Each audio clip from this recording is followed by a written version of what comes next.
Hello everybody and welcome to the United Stand. This is your Manchester United versus Sheffield United preview, and the line for this preview is very much this. Ole Gunnar Solskjaer, you got to be brave, bro. You got to be brave. No, you've got to be brave in a sense. He does. He's got to be brave because I think that this is a real opportunity to rotate the squad ahead of a massive game against Leeds United. I mean, Leeds play good football. Bielsa's a good coach. I think we can win that game, but let's not underestimate it's going to be big. It's Man United versus Leeds in the Premier League for the first time in a long time. We want to be fresh. We want to be up for that. They will be up for it. So Sheffield United has to be a game that we rotate the squad. And people will say, well, it's a Premier League game. We've got to win. Look what happened to Arsenal. We're not Arsenal. I know Arsenal beat us, but we're not Arsenal. And Sheffield United, in the nicest possible sense, are crap. And Sheffield United fans know that.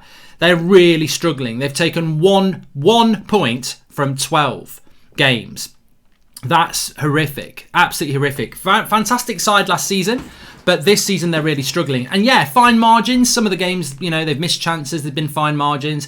But you are where you are, and you deserve to be there. They've only scored 5 goals or something like that. So they're not a threat in relation to their attack. They're going to play very defensive. We're going to have a lot of the ball. You cannot play 2 CDMs. You cannot play a deep line because you're scared of pace. You cannot keep your fullbacks sucked in by Harry the Hoover and Victor the Vacuum. We've got to go on the front foot for this game. And also it's an opportunity to give some people a bit of a game time. Now, it's ironic in many ways that Dean Henderson has been missed so massively by Sheffield United this season, and I would start him in this game, but I don't think he'll have a lot to do. So, I mean, it's almost, it's a nice opportunity to give Dean Henderson a start, but, he's not going to have a lot to do in this game. And look, I'm totally aware this is a Premier League game, and I'm totally aware that giant killings can happen, but Sheffield United, if we allow Sheffield United to beat us on Thursday, which they can do it, then Solskjaer's got to take a massive hard look at himself and look at how he sets up in this game. If we sit back like we did against Man City and play side-to-side football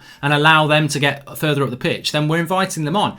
They're vulnerable, they're lacking confidence, they're in real big problems. There is no crowd at Bramall Lane either, so we don't need to worry about that.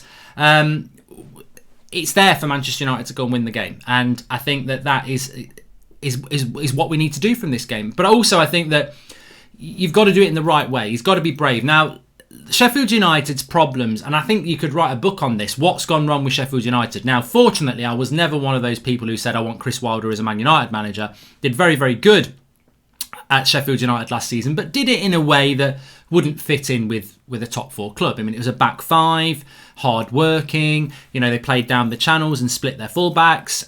Have they been figured out a bit? I mean, look, they've lost a player in O'Connell who, is them like losing Van Dijk. Massively important player for them. Obviously, the goalkeeper has changed. They're not taking their chances. They're not defending as well. And Sheffield United picked up a lot of points last season from good defending and getting a goal. And when that starts to fall apart and the confidence starts to drop, it all falls apart. And I think Sheffield United were very successful last season, but fine margin successful. They were very focused. They, very well organised. The results were going their way. There was some momentum. That momentum has crumbled. And if you even think back to Sheffield United last season, just before Christmas, I think it was the last time I remember Phil Jones playing for us, and he invented the new offside trap where everyone else in your back 4 has a line, and then Phil Jones stands about a mile behind him and tries to play offside, and didn't work. I think he was subbed at half-time. I think we were 2-0 down. We got to 3-2, and then we let a late goal in for 3-3. But we should have won, and we exposed them.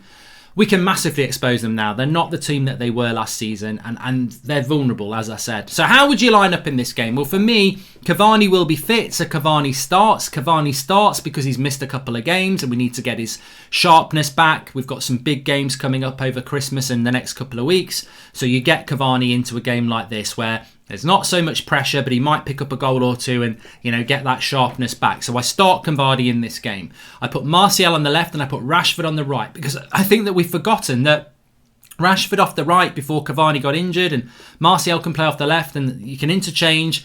I think that's the front 3 to go with. And we know that Ole Gunnar Solskjaer's priority position is the 4-2-3-1. So let him play it and let him play with that front 3. The midfield is interesting. Van der Beek, I would be starting him in games anyway, but I would start him in this game. And this is where he's got to be brave. I would put Bruno Fernandes on the bench, not because of any other reason that Bruno Fernandes, you want him to play every game. and you need him to start every game. But actually this game, where we're going to play a team that's lacking confidence and is going to sit back, you could play Mata. It's nothing to do with Van der Beek. I love Van der Beek, but I would play Mata in this game if we didn't have Van der Beek. It's a rest for Bruno. That's what I'm not picking him for. Give Bruno a rest. And he's on the bench if you need him, but give Bruno a rest in this game, because we're not going to get many opportunities. If you look at, we've got Leeds on Sunday, we've got Everton Carabao Cup, that's important next Wednesday, then we've got Leicester on Boxing Day, we've got Wolves a few days after that, and then we've got Villa a few days after that. These are much harder games. So today, Sheffield United is a big game to give some people a rest. So I play Van der Beek in the Bruno position. My midfield two would be Fred and Pogba. You've got to get Fred in that team for the energy. You can rest McTominay. He's a first teamer anyway, apparently. Matic I wouldn't bring in for a game like this. I'd get Fred in there for the energy. And I'd put Paul Pogba in there because we're not playing two holding midfielders. And somebody's got to play in the two holding midfielders who is not a holding midfielder. So Pogba, if you're going to rest Bruno so Van der Beek can play, you could put Van der Beek where Pogba is. You could swap them around. I don't care what we do, but those two have got to play in that midfield three. And then in the holding position next to Fred, you've got somebody with license to, hit a longer ball. So I think Pogba would be perfect in that position.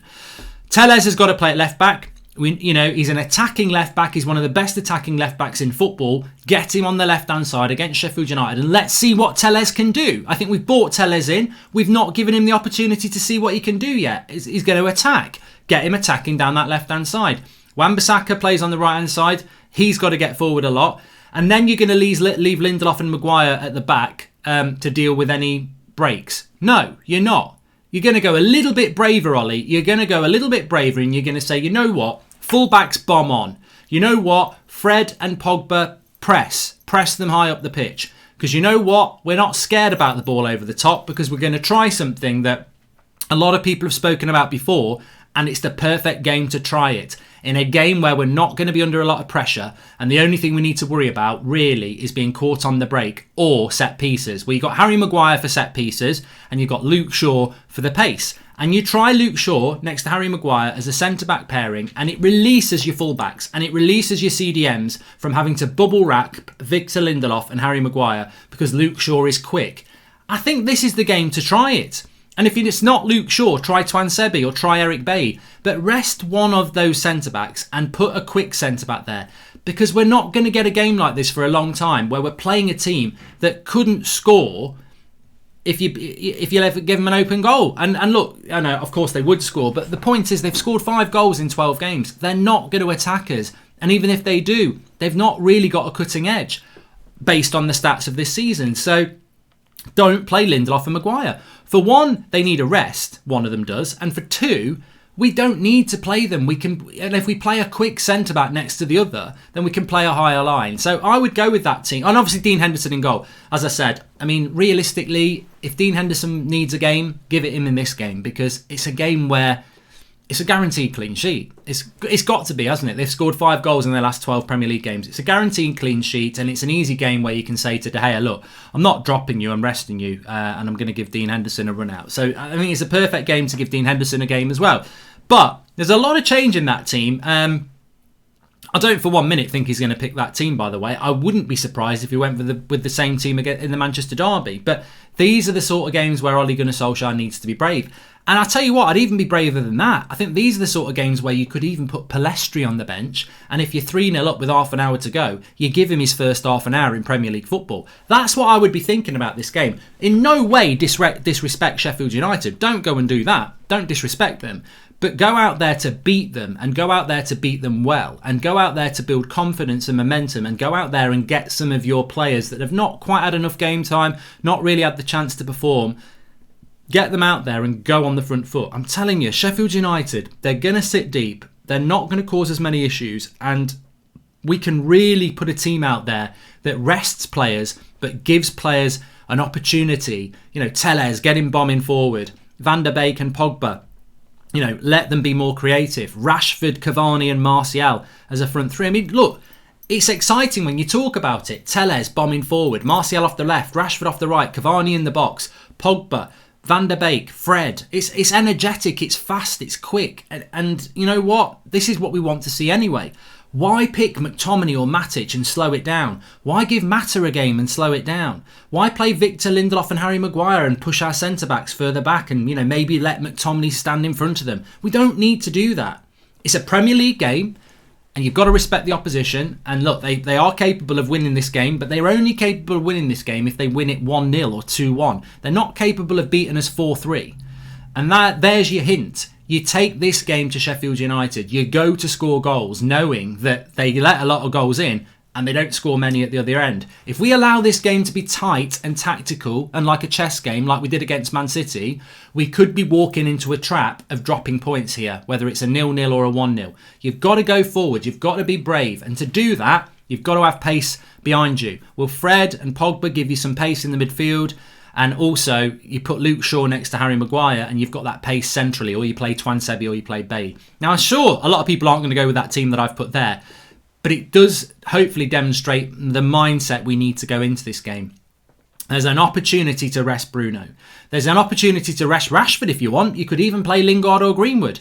Maybe I should have rested Rashford as well. There is an opportunity to definitely rest Bruno and maybe Rashford as well. One of your centre-backs, your goalkeeper, but also put hungry players in who want to go on the front foot. So I definitely think that we should be doing something like this. And one of the centre-backs needs to be quick. He could play Shaw, he could play Twansebi, he could play Bailly. He's got to get Telles bombing forward. You've got to get Pogba and Van der Beek in that midfield three.